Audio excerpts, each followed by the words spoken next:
ఆత్మస్థుతి పరనింద.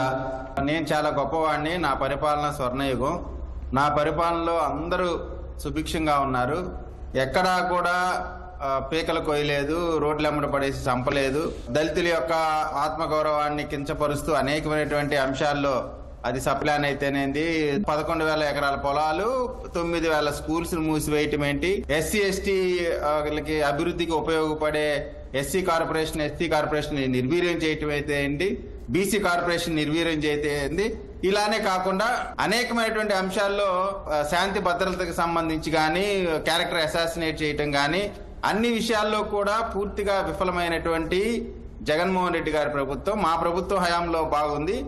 ఈ ప్రభుత్వ హయాంలో మా ప్రభుత్వంలో చేసినటువంటి ఘోరాలు నేరాలు చేయట్లేదు.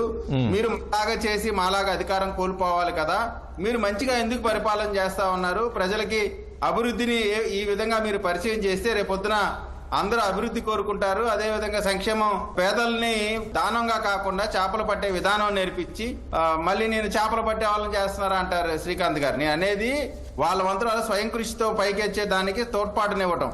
అటువంటి అనేకమైనటువంటి అంశాల్లో ఈ రోజున ప్రపంచ వ్యాప్తంగా అనేక దేశాలు పోటీ పొందలేనటువంటి అనేకమైన ఇన్వెస్ట్మెంట్స్ భారతదేశంలో ఆంధ్రప్రదేశ్ కి మాత్రమే వస్తా ఉన్నటువంటి ఈ పరిస్థితిలో ఈ రోజున ఏదో ఒక రకంగా డైవర్ట్ చేయాలా, నన్ను మర్చిపోతా ఉన్నారు. ఇప్పుడు జగన్మోహన్ రెడ్డి గారిని ఆల్మోస్ట్ జనాలు మర్చిపోయే స్టేజ్ లో ఉన్నప్పుడు నేనున్నాను, మీరు మర్చిపోమాకండి. ఎందుకంటే ఒక పక్కన షర్మిలా గారి పార్టీలో చేరికలు స్టార్ట్ అయినాయి. జనరల్ గా మన అందరికీ తెలిసిందే, జగన్మోహన్ రెడ్డి గారి పార్టీ బేస్ అంతా కూడా కాంగ్రెస్ పార్టీ బేస్ నే.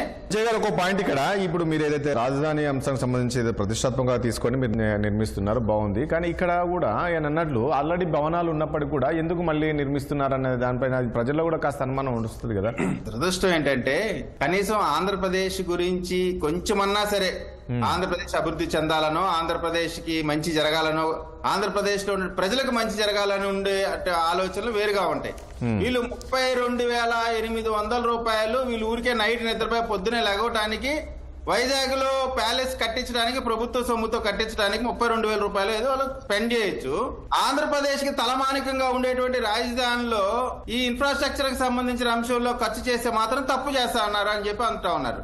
మొదటి నుంచి కూడా చంద్రబాబు నాయుడు గారు 2014లో ముఖ్యమంత్రి అయినప్పుడు కూడా ఇప్పుడు సెక్రటేరియట్ బిల్డింగ్ శాశ్వతం, అక్కడుండే activity temporary, permanent master plan లో సెక్రటేరియట్ కానీ, అసెంబ్లీ కానీ, లేదు మన హైకోర్ట్స్ కానీ, అవన్నీ కూడా అత్యంత ఉన్న స్థాయిలో, అంటే ఫ్యూచర్ 100 years ని దృష్టిలో పెట్టుకొని, ఇవాళ ఏదో మనం ఒక 100 రూపాయలు ఇచ్చాం, ఒక పూట భోజనం పెట్టి ఇచ్చేసాం అయిపోయింది అన్నటువంటి విషయం కాకుండా, శాశ్వతంగా ఆంధ్రప్రదేశ్ కి ఒక తలమానికంగా ఉండేటువంటి రాజధాని నిర్మిస్తున్నటువంటి ఈ సందర్భంలో వాటన్నిటిని జీర్ణించుకోలేక, ప్రజల్లో వాళ్ళకి ప్లేస్ లేక, ఎలాగో ప్రజలు మర్చిపోతా ఉన్నారు. రేపొద్దున మమ్మల్ని పూర్తిగా, అంటే ఇప్పుడు 11 సీట్లు వచ్చినాయి, ఇక రాబోయే రోజుల్లో వాళ్ళ రాజకీయ పార్టీ ఉనికినే కోల్పోయేటువంటి పరిస్థితిలో, నేను ఇందాక మీకు చెప్తా ఉన్నాను, వైఎస్ఆర్ కాంగ్రెస్ పార్టీకి ఉండేటువంటి పార్టీ బేస్ మొత్తం కూడా కాంగ్రెస్ పార్టీకి సంబంధించిన పార్టీ బేస్.